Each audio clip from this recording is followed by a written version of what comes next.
So I know the conversation has come up tonight about the election being over.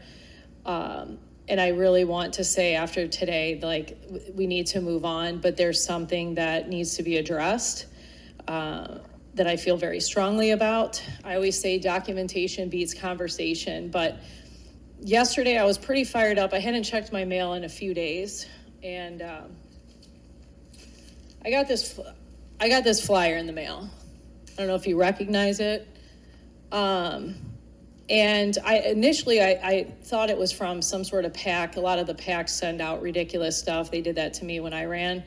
But then I saw that it was from the Collier County Republican Executive Committee.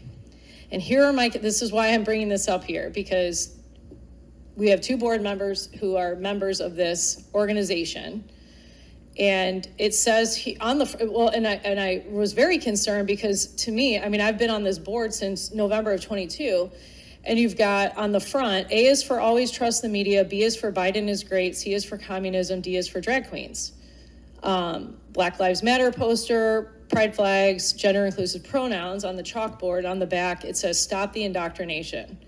And then there's a quote from John Mayo, the chairman, who I called yesterday directly about this and asked the question. He says, Collier County children deserve a quality education free from political indoctrination of any kind. And then he mentions the candidates who will make this dream a reality. So what I would like to address tonight, because I've been here since November 22, and I have not seen any documented evidence of this happening in the schools. So I need to ask Mr. Mosier and Mr. Rutherford, who are members of this organization, I think it's the opportunity to come forward with this indoctrination that's going on that we need to be aware of, so that the superintendent is aware of, and we can address this head on. So can you please provide the board with the examples that this has been going on? And then after tonight, I would like to be done with this conversation.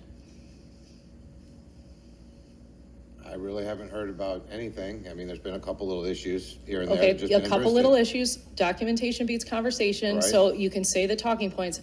What examples specifically? Maybe you have a school classroom, it was a homework assignment, specifically what was it? There was a Gleason sticker at one of the high schools. It was brought to the superintendent's attention, and it was taken down. That's the only thing that I'm aware of at this point. So I say the same thing. I say, if you have any issues, bring me documentation so I can do it, because there's a lot of hearsay. We also had something that was brought to my attention that from the school board website, that it looked like we were advertising certain things, but it was someone that went to the search. Advertising what certain things? Just not correct things. No. I need to know specifically what specifically. There was nothing on there. Things. We addressed the issue. This was about a year ago. Address what issue, though? I would like to know. I've been here since November, and this is news to me. Somebody had brought up something. Somebody has brought up something. I don't remember where it was. It was about a year ago. And they said this was on Collier County's website, something about, I'm not sure, gay or lesbian or something like that.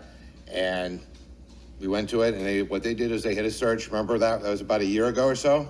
And we had about... Actually, it said Planned Parenthood, and it made it look like it made it look like it was a classroom, but the way they had superimposed it, it was not from our website. It's nowhere on our website, and someone had uploaded it, and it made it look as though it was. Oh, I'm sure I can guess who that was. So at that point, I'm like, this does not happen.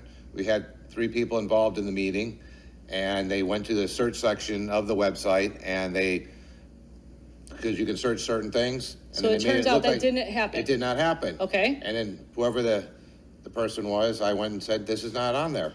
Because you can search anything on our website. Correct. But it doesn't come up, but certain things are blocked that you can't access. Okay. So I made that perfectly clear. These are not on our websites. So since November of 2020, there was a Glisten sticker. Okay, Mr. Rutherford. No, you're a member of the organization, and they're saying that we have to stop the indoctrination. And since we have been here, I have not heard of anything. And I'm being serious that this is an important issue that we as a board need to address if this is going on. I am not going to speak. Mr. Rutherford, can you please use the microphone? Oh, speak in your microphone, please. That is their problem if they said that. Your microphone needs to be turned on. Okay. It's on. I will not speak on their behalf on what they put out. You see a lot of things go in these advertisements during the election times. Some of it's false. Matter of fact, some of it is bad false. But I cannot speak for them on their behalf. I'll speak for myself, and it's my contention that there may be something going on. If I cannot give you evidence of it, then I'm not going to say anything. Okay, all I'm making the point is, though, you two are members of this organization that put this out here. So to say you don't know what but you're a member of this organization. So I'm saying this showed up in my mailbox, and this was news to me, because in all the time I've been here, since November 22, we all got here at the same time, this is not happening. So I'm asking you tonight, and Mr. Mosier, what examples that this is going on, because if we need to address it. And it sounds like it's not happening. Is that correct? Would you agree with that? I don't know whether it is or not.